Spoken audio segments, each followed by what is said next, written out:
रहमतुल्लाहि व बरकातुहू। Welcome back to my channel learn with अर्सियास। उम्मीद करती हूँ आप सब खैरियत से होंगे। और आज हम पढ़ेंगे अपनी ज़ूलॉजी, जिसमें हम चैप्टर पढ़ेंगे स्ट्रक्चर ऑर्गेनाइजेशन इन एनिमल। ठीक है, तो हम स्टार्ट करते हैं। ठीक है, ये हमारा फर्स्ट लेक्चर होगा ज़ूलॉजी के ऊपर। सो स्टार्ट करते हैं। तो हमारे चैप्टर का नाम है structure organisation in animal. Structure organisation in animal. ठीक है, सबसे पहले हम समझेंगे एनिमल टिश्यू। तो एनिमल टिश्यू क्या होते हैं? टिश्यू वो होते हैं group of similar cell along with their intercellular substance. Similar cell हो और अलोंग हो विद देयर इंटरसेलुलर सब्सटेंस, जिनका सिमिलर ओरिजिन हो, सिमिलर स्ट्रक्चर हो और सिमिलर फंक्शन हो, उन्हें हम बोलते हैं एनिमल टिश्यू। ठीक है, तो हम इसकी डेफिनेशन लिखेंगे। Group of similar cell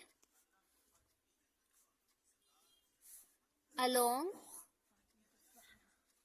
with their intercellular substance। ठीक है, सो अब हम इसे एक में देखिए, ये है हमारे सेल।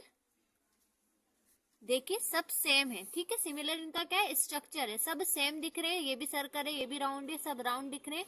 और इनके साथ क्या होगा, इंटरसेलुलर सब्सटेंस, इसे हम बोलेंगे टिश्यू। ठीक है, सेम स्ट्रक्चर हो, सेम ही ओरिजिन हो और सेम ही इनका फंक्शन हो, इसे हम बोलते हैं टिश्यू। जिनका क्या हो, सिमिलर ही ओरिजिन हो, सिमिलर हो origin in origin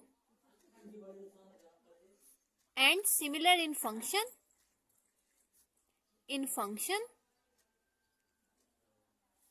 and similar in structure. ठीक है, उसे हम बोलते हैं टिश्यू।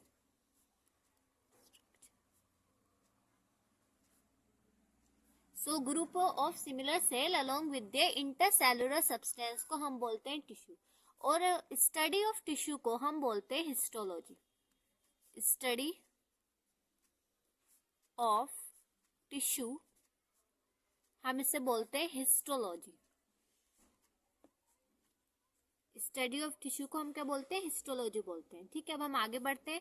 अब जिसकी ये क्या है, एक यूनिसेलुलर ये यूनिसेलुलर ऑर्गेनिज्म, जिसमें एक ही सेल को सब चीज करनी है। यूनिसेलुलर, ये हमारा यूनिसेलुलर से हमारा क्या, ये है यूनिसेलुलर ऑर्गेनिज्म। मीन्स इसमें सिर्फ वन सेल है, जिसे वन सेल को ही सब काम करने हैं। वन सेल को ही हमारा डाइजेशन करना है, वन सेल को ही सिक्रेशन करना है, सब काम जो करना है वो वन सेल को करना है। ठीक है, फिर आते हैं हमारे मल्टी सेलुलर ऑर्गेनिज्म। ठीक है, जो मल्टी सेलुलर में आता है हमारा पोरीफेरा, सीलेंट्रेटा, फिर आता है हमारा सीलेंट्रेटा। सीलेंट्रेटा का एग्जाम्पल है हमारा हाइड्रा। हाइड्रा में सबसे पहले टिश्यू आया था, पहली बार टिश्यू आया था। ठीक है, हाइड्रा में क्या आया था, पहली बार हमारा टिश्यू आया था। फिर आता है ह्यूमन टिश्यू, ये सीक्वेंस है। फिर आता है हमारा organ and then organ system. ठीक है, अब देखिए हमारा होता है 4 टाइप ऑफ टिश्यू। ठीक है, हमारे जो टिश्यू होते हैं वो 4 टाइप होते हैं। हमारे अंदर कितने टिश्यू होते हैं, 4 टाइप के टिश्यू होते हैं। जो फर्स्ट होता है वो हमारा होता है एपिथेलियल टिश्यू।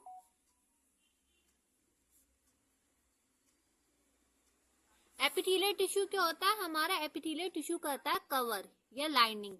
ठीक है, और सेकंड होता है हमारा कनेक्टिव टिश्यू। कनेक्टिव टिश्यू क्या करता है, कनेक्ट करता है। अब जैसे कि एक चीज दूसरी चीज को कनेक्ट करे, ठीक है, वो होता है हमारा कनेक्टिव टिश्यू। एंड थर्ड होता है हमारा मस्कुलर टिश्यू, जो हमें मूवमेंट में हेल्प करता है। The last one is nervous tissue.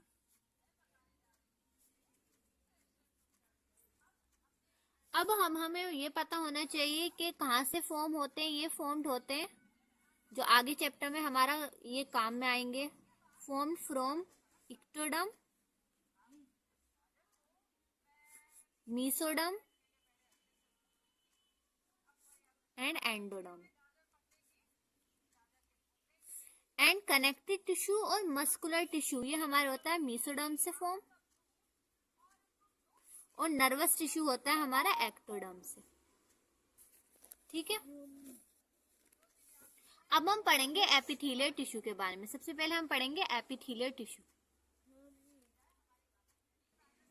तो सबसे पहले हम पढ़ेंगे एपिथेलियल टिश्यू के बारे में। जो हमारा एपिथेलियल टिश्यू होता है वो हमारा ऊपर की तरफ होता है, जिससे हम एपिथेलियल टिश्यू को हम एपिथेलियम भी बोलते हैं एंड एपिथेलिया भी बोलते हैं। ठीक है,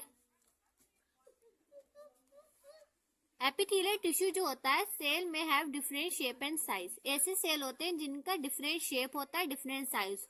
अब जिसके हमने एक एपिथेलियल टिश्यू उठाया तो उसका सेल, उसका जो हमें शेप दिखेगा वो सर्कुलर दिख जाएगा, दूसरा उठाया वो क्यूबॉइडल दिख जाएगा। तो मतलब होते तो सारे एपिथेलियल टिश्यू होते हैं but different shape and size के होते हैं। तो हम फर्स्ट अपना पॉइंट लिखेंगे, सेल में have different shape and size. ठीक है, एंड जो सेकंड पॉइंट हम लिखेंगे, जो एपिथेलियल टिश्यू होते हैं वो हमेशा फ्री स्पेस, खुली जगह में रहते हैं। ठीक है, तो हम लिखेंगे जो epithelial, the epithelial tissue always has a free space. ये हमेशा खुली जगह में पड़े होते हैं, फ्री स्पेस। थर्ड पॉइंट हम लिखेंगे, ये क्या करते हैं, ये हमारे जो कवरिंग करते हैं, ये हमारे लाइनिंग करते हैं। अब जैसे कि ये मेरा हैंड है, ठीक है, ऊपर क्या कर रहे हैं, कवरिंग। तो ये हमारे एपिथेलियल टिश्यू क्या करते हैं, या तो कवरिंग करते हैं या लाइनिंग। लाइनिंग का मीन हम कैसे समझेंगे, अब जैसे कि हमारे ये अंदर को हम लाइनिंग बोलते हैं, ऊपर को हम कवरिंग बोलते हैं। अब जैसे कि अंदर है, अंदर हमारा रिप्रोडक्टिव सिस्टम है, उसको कवरिंग, उसे लाइनिंग बोलेंगे, और बाहर को हम बोलेंगे कवरिंग। ठीक है, तो अंदर अगर ये होंगे ऑर्गन के ऊपर तो हम उसे लाइनिंग बोलेंगे, अगर ये बाहर हमारे होंगे उससे हम बोलेंगे कवरिंग। ठीक है, थर्ड पॉइंट तो हम इसे लिख देते हैं, it present in covering and lining. ठीक है, अंदर को लाइनिंग बोलते हैं और ऊपर को हम बोलते हैं covering.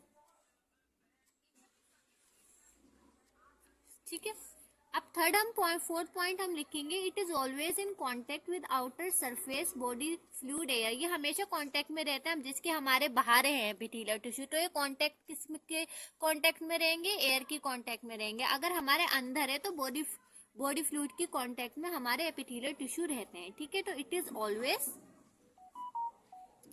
Is always in contact with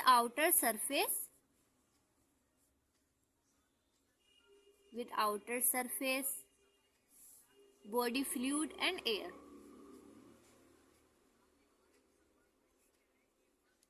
अब जिसकी द सेल डिवाइडेड, और इसकी जो सेल होती है एपिथेलियल टिश्यू की, वो डिवाइड होती है बहुत ही फास्ट। इनमें जो होती है हाई रिजनरेशन पावर होती है। अगर जिसके हमारे एपिथेलियल टिश्यू, हम नहाते हैं, हमारी सेल गिर गए एपिथेलियल टिश्यू की, तो ये बहुत ही फास्ट रिजनरेशन कर जाती है, ये हाई रिजनरेशन पावर रखती है अपने पास। तो हम ये पॉइंट लिखेंगे, द सेल डिवाइड्स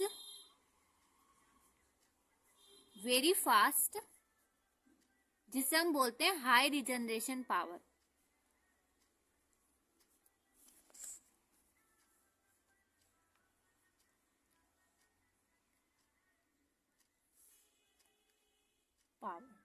ठीक है, अब हम बोलेंगे, और इसमें जो होता है कोई भी ब्लड सप्लाई नहीं होता, नो ब्लड सप्लाई।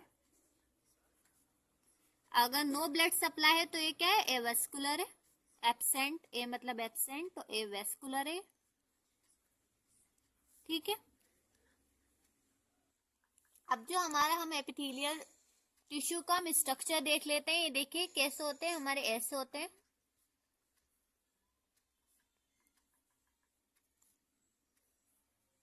ये हमारे क्या होते हैं, एपिथेलियल सेल होते हैं, एपिथेलियल सेल।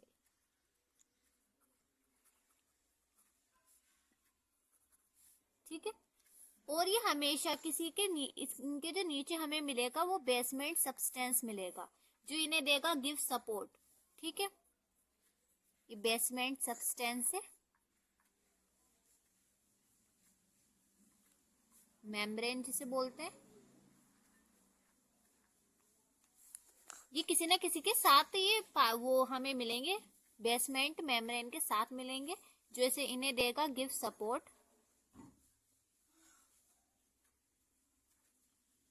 गिव सपोर्ट, ठीक है। और हमारे जो नीचे होगा वो होगा हमारा कनेक्टिव टिश्यू, ठीक है। ये होता है हमारा कनेक्टिव टिश्यू। बेसमेंट मेम्ब्रेन के नीचे हमारा होता है कनेक्टिव टिश्यू, ठीक है। और हम इसके बेसमेंट मेम्ब्रेन को, इसके स्ट्रक्चर को हम बोलते हैं बेसल लैमिना, लैमिना, और इसको बोलते हैं हम reticular lamina.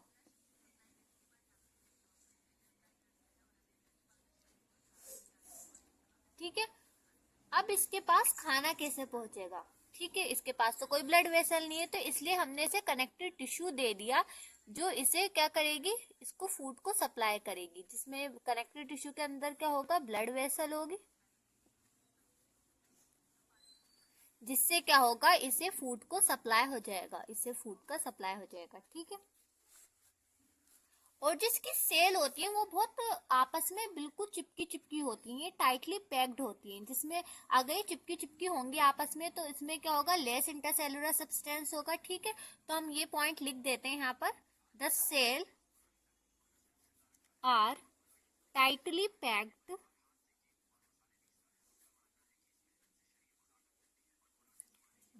with less intercellular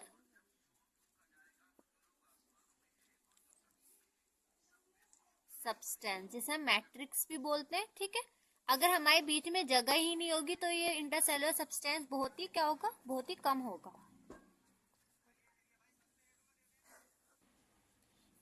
अब देखिए, जो बेसल लैमिना होता है वो made up glycoproteins, it is produced by epithelial cell.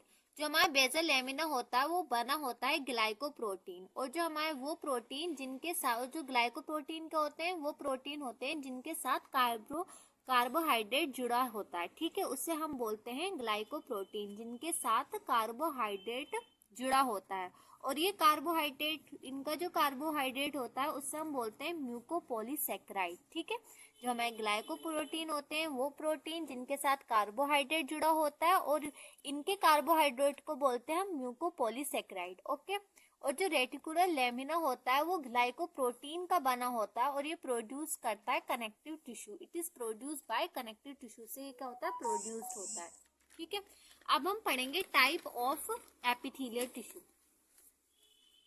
Type of epithelial tissue, tissue कितने टाइप के एपिथेलियल टिश्यू होते हैं हमारे, ये होते हैं 2 टाइप के एपिथेलियल टिश्यू। एक होता है सिंपल और दूसरा होता है हमारा कंपाउंड। और हम इसे किसके बेसिस पे डिवाइड करते हैं, on the basis of number of layer of cell, on the basis of number of layer of cell, इसके बेस पर हम इसे डिवाइड करते हैं सिंपल कंपाउंड। जो हमारे सिंपल होंगे, एक ही सेल होगी उसमें, जैसे कि हम ए समझ लेते हैं, सिंपल है, ठीक है, हमारा इंटरसेलुलर सब्सटेंस है। और जो कंपाउंड होगा उनमें क्या होगी, मल्टीपल लेयर होंगी, ठीक है। हमारे मल्टीपल लेयर है, हमारा इंटरसेलुलर सब्सटेंस है। अब यहाँ लिख भी लेते हैं हम, single layer of cell, single layer of cell, और ये होगी हमारी multiple layer of cell, layer of cell, ठीक है। ये हमारा सिंगल होता है, ये हमारा मल्टीपल होता है। और जो हमारे अब हम पढ़ेंगे, पहले हम सिंपल को पढ़ेंगे। जो सिंपल होता है वो हमारा 3 टाइप का होता है, on the basis of structure of cell, structure of cell के बेस पे ये हमारा कितने टाइप का होता है, 3 टाइप का होता है। एक होता है हमारा स्क्वामस, दूसरा होता है हमारा क्यूबॉइडल, तीसरा होता है हमारा कॉलमनार।